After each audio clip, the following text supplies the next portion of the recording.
स्वागत है आप सभी का अपने चैनल एकलव्य स्टडी पॉइंट पे। और मेरा नाम है सचिन। और आज की इस वीडियो में मैं आप सभी को क्लास 12th की हिंदी से अंतराल बुक का वन शॉट वीडियो आपको मैं करवाने वाला हूं, जिसमें आपको ऑल इंपॉर्टेंट क्वेश्चंस एक ही वीडियो में मिल जाएंगे। जितने भी इसके आपके चैप्टर आ रहे हैं आपके सिलेबस में टर्म 2 में, वो आपको एक ही वीडियो में मिल जाएंगे। तो चलिए फिर आगे बढ़ते हैं। आपको बताना चाहूंगा कि आप मुझे इंस्टाग्राम पे फॉलो कर सकते हैं। अगर आपको कुछ भी पूछना हो तो आप आके मुझसे पूछ सकते हैं। मेरा यूजर नेम आप सभी के सामने लिखा हुआ है। और आप हमारी वेबसाइट को जरूर विजिट करें। www.eklavyastudypoint.com हमारी वेबसाइट है, जहां पे आपको सभी सब्जेक्ट्स के नोट्स प्रोवाइड करवा दिए जाते हैं, जो कि बिल्कुल फ्री ऑफ कॉस्ट हैं। तो आप जरूर नोट्स को पढ़ें। तो चलिए फिर शुरू करते हैं अपने प्रश्नों को। आज का हमारा पहला प्रश्न है, लेखक ने किन आधारों पर अपनी मां की तुलना बतख से की है। तो देखिए, लेखक को दोनों में कई समानताएं दिखती हैं, जिसमें से पहला है खतरों से बचाना। तो जिस प्रकार बतख अपने पंखों को फैलाकर अंडों को दुनिया की नजरों से बचाकर रखती है, उसी प्रकार जो मनुष्य की मां होती है वो भी मतलब बच्चों को दुनिया से बचा के रखती है। दूसरा है सतर्कता और कोमलता से देखरेख। तो जैसे बतख की मां अपनी पैनी चोंच से सतर्कता बरतते हुए कोमलता से अंडों को अपने पंखों के अंदर छुपाती है, उसी प्रकार जो मानव मां होती है वो भी अपने बच्चों को डांटते मारते समय ध्यान रखती है कि बच्चे को कोई चोट ना पहुंच जाए। आने वाले खतरे को भांपना। बतख की मां निगाह सदैव कौवे की ताक पर रहती है। मानव मां भी बच्चे पर आने वाले खतरों को भांप लेती है। अगला प्रश्न है, लेखक की प्रकृति, नारी और सौंदर्य संबंधी मान्यताओं का वर्णन कीजिए। तो पहला है लेखक के लिए प्रकृति। तो लेखक का प्रकृति से गहरा लगाव था। उसे प्रकृति के कई दृश्य अनुपम एवं हृदयग्राही लगते थे, यानी कि बहुत अच्छी लगती थी प्रकृति। प्रकृति उसके लिए सौंदर्य का पर्याय थी, यानी कि सुंदरता का पर्यायवाची है प्रकृति। लेखक की दृष्टि में नारी, नारी के बारे में बताया है कि लेखक ने अपने गांव में एक रूपवती नारी देखी, यानी कि बहुत सुंदर नारी देखी, जिसकी सुंदरता लेखक के दिल में बस गई। वह भी लेखक को सौंदर्य की प्रतिमूर्ति लगी। तीसरा है प्रकृति और नारी में समानता। तो सौंदर्य की समानता होने के कारण लेखक को लगा कि जैसे प्रकृति नारी का सजीव रूप लेकर उसके समक्ष आ गई है। ठीक है, प्रकृति के समस्त दृश्यों में जूही की लता, चांदनी की छटा, फूलों की खुशबू आदि में उसे नारी के सौंदर्य का आभास होता है।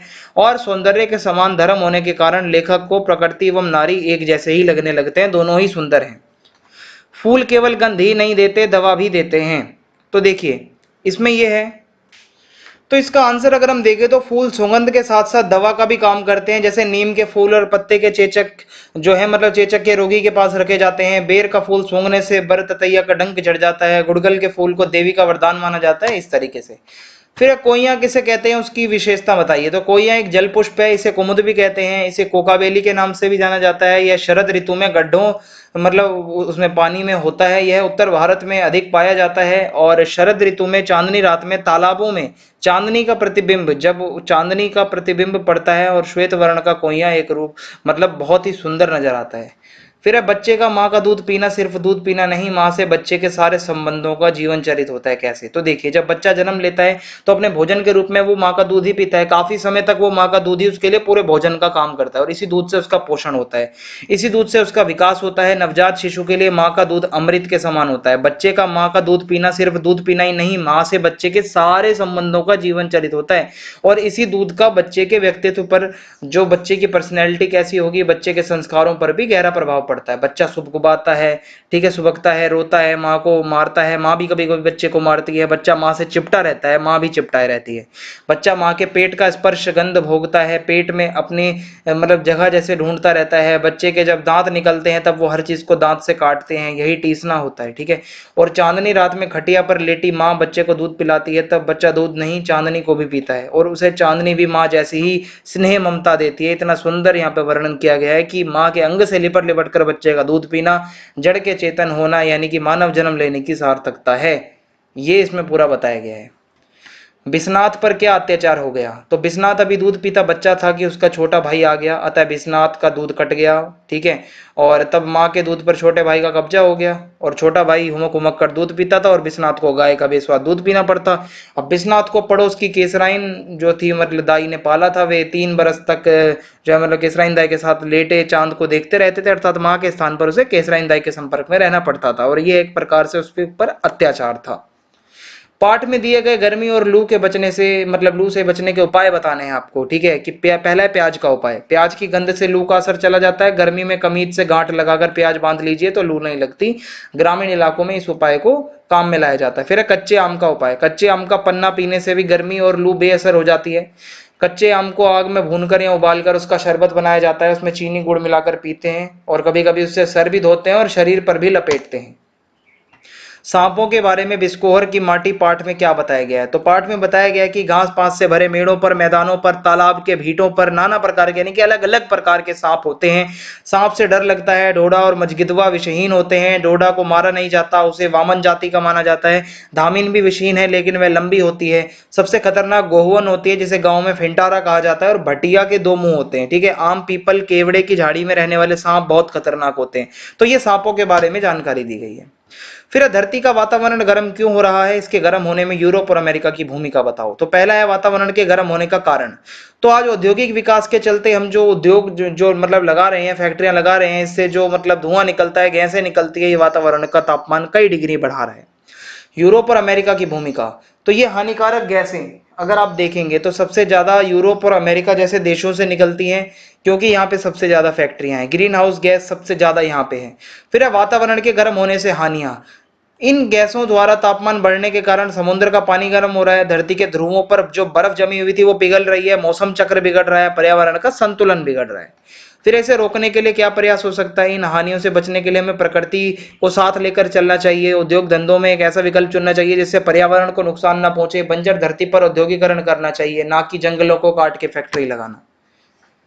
आज की सभ्यता इन नदियों को गंदे पानी के नाले कैसे बना रही है? तो देखिए, आज की सभ्यता के अनुसार हम नदियों को माता नहीं मानते, बल्कि उसे हम यूज करते हैं। सिर्फ कूड़ा कचरा फेंक देते हैं उसमें, हम वो फिर प्रदूषित हो जाती है। पूजा की सामग्रियां फेंक देते हैं हम उसके अंदर, ठीक है, और नदियां दूषित होती हैं। कल कारखानों का यानी कि जो फैक्ट्रियों का केमिकल होता है वो उसमें छोड़ दिया जाता है, पानी जहरीला हो जाता है। तो इस तरीके से मालवा में जब सब जगह बरसात की झड़ी लगी रहती है तब मालवा के जनजीवन पर इसका क्या असर पड़ता है? तो मालवा में जब सब जगह बरसात की झड़ी लगी रहती है तब मालवा का जनजीवन अस्त व्यस्त हो जाता है। इधर उधर सभी जगह पानी भर जाता है। जगह जगह जो है लबालब पानी भरा रहता है। जितने भी छोटे मोटे नदी नाले दिखते हैं सब भर जाते हैं। ठीक है, अतः लोगों की दिनचर्या थोड़ी रुक जाती है और बरसात की झड़ी के कारण। अब मालवा में वैसा पानी नहीं गिरता जैसे गिरा करता था। उसके क्या कारण है? तो मालवा में पहले काफी पानी गिरता था, अर्थात बहुत बारिश होती थी, पर अब वहां पर ऐसा नहीं होता। अब तो स्थिति ऐसी हो गई है कि पहले का औसत पानी भी गिरे तो लोगों को लगता है बहुत ज्यादा बारिश हो गई है। ठीक है, इस बार जब 40 इंच पानी गिरा तो लोग टीवी की समझ में अति कि मतलब बोलने लगे कि कम पानी गिरने के कारण निम्नलिखित हैं। ठीक है, क्या कारण है वो देख लीजिए पहले आप। औद्योगिक विकास आज के युग में मानव विकास के नई प्रतिमानों को छू रहा है। ठीक है, कि हम आगे बढ़ते जा रहे हैं, हर क्षेत्र में विकास हो रहा है। उद्योगों के क्षेत्र में ये विकास बहुत तेजी से हो रहा है। इन उद्योगों से फिर ग्रीन हाउस गैसेस निकलती हैं जो पृथ्वी के तापमान को बढ़ा रही हैं लगभग 3 डिग्री तक। इसमें मौसम में काफी परिवर्तन आया है और इसका प्रभाव फिर बारिश पे भी पड़ता है और बीते सालों की तुलना में बारिश कम होती जा रही है। वायु प्रदूषण आज के विकास के साथ साथ वायु प्रदूषण भी तेजी से फैलता जा रहा है। कारखानों ने पर्यावरण को बहुत ज्यादा प्रदूषित कर दिया है और इससे वर्षा पर भी प्रभाव पड़ा है। फिर है वनस्पति विनाश। तो तिजोरियां भरने के लिए वन साफ कर दिए जा रहे हैं। बाग बगीचों के पेड़ काटे जा रहे हैं। हरियाली जो मतलब भूमि है उसको बंजर बना दिया जा रहा है। धरतियां उजाड़ी जा रही हैं। हमारे आज के इंजीनियर ऐसा क्यों मानते हैं या समझते हैं कि वे पानी का प्रबंध बेहतर जानते हैं और पहले जमाने के लोग कुछ नहीं जानते थे? तो देखिए, हमारे आज के इंजीनियर थोड़े ज्यादा अपने आप को होशियार समझते हैं। वो समझते हैं कि पानी का प्रबंध करना बस हमें ही आता है। वे ये भी मानते हैं कि पहले जमाने के लोग कुछ नहीं जानते थे, क्योंकि ज्ञान तो वेस्टर्न देशों मतलब देशों से आया है। लेकिन जो रिनेसा था, पुनर्जागरण है, वहां से आया। पर ऐसा नहीं है, ये गलत है। रिनीसा से पहले भी भारत के अंदर था ज्ञान भाई। भारत ने ही दुनिया को ज्ञान दिया है। भारत विश्व गुरु था। मालवा के पुराने राजाओं ने पानी को रोके रखने के लिए तालाब बनवाए, बड़ी बड़ी बावड़ियां बनवाई। काफी देर तक पानी ठहर सकता था इसमें।